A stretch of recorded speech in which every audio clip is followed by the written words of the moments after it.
اس کا باپ ہے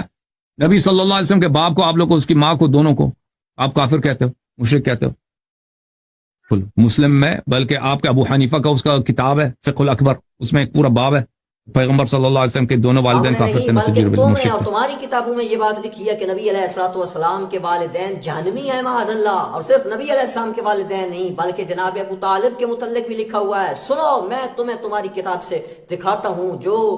معصوم کا فرمان تمہارے نزدیک حجت ہے، اس کا بھی جواب دیتا ہوں، تمہاری کتاب سے دکھاتا ہوں کون سی ہے۔ تمہاری کتاب ہے جناب والا بہار الانوار، لکھنے والا ملا باقر مجلسی۔ اس کے اندر کیا لکھتا ہے نبی علیہ السلام کے والدین کے متعلق؟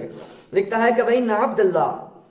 وَآمِنَ وَأَبَا طالب فی حجرت من حجرات جہنم، کہ حضرت آمنہ اور حضرت عبداللہ نبی علیہ السلام کے والدین اور جناب ابو طالب جہنم کے کمروں میں سے ایک جہنم کے کمرے میں ہیں۔ استغفر اللہ، یہ باقر مجلسی لکھ رہا ہے اور یہ تمہاری کتاب ہے اور تمہارے سامنے ہے، جواب دو اس بات کا کہ ہم کیسے کہتے ہیں نبی علیہ السلام کے والدین کے بارے میں ہمارا یہ عقیدہ ہے، تم نے جھوٹ بولا۔ دوسرا حوالہ سن، تفسیر قمی سورۃ القصص کی آیت نمبر 56 کے تحت لکھا گیا ہے انک لتہدی من احببت، جو آیت ہے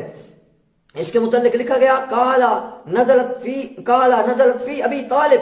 یہ ابو طالب کے متعلق نازل ہوئی ہے۔ اور کیا ہے اس میں؟ فإن رسول اللہ صلی اللہ علیہ وآلہ وسلم کانا یقول یا عم، نبی علیہ الصلوۃ والسلام نے فرمایا اے میرے چچا یعنی ابو طالب قل لا الہ الا اللہ، اے میرے چچا پڑھیے لا الہ الا اللہ محمد الرسول اللہ، آپ کلمہ پڑھیے، کلمہ اسلام پڑھیے، بالجہر نفعک بہا یوم القیامہ فیقول یا ابن اخی انا عالم بنفسی، تو آگے سے ابو طالب نے کلمہ اسلام پڑھنے سے انکار کرتے ہوئے کہا کہ میں اپنے بارے میں زیادہ جانتا ہوں، بہتر جانتا ہوں، یعنی کلمہ اسلام پڑھنے سے انکار کر دیا۔ یہ تفسیر قمی میں ہے۔ اور ابو طالب کے متعلق تمہاری تفسیر قمی میں آ گیا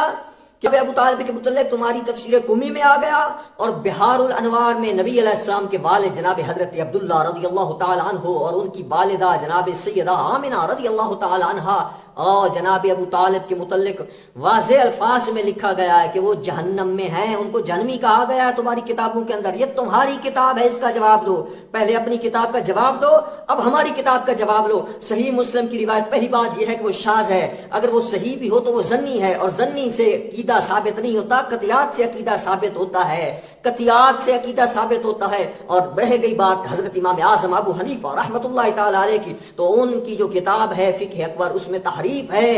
اور وہ تو فقہ کے امام ہیں، عقائد کے امام میں سے ہمارا عقیدہ دکھاؤ کہ یہ اہل سنت کا عقیدہ ہے کہ وہ نبی علیہ السلام کے والدین کو جہنمی کہتے ہیں، معاذ اللہ، لا حول ولا قوت، اہل سنت یہ نہیں کہتے۔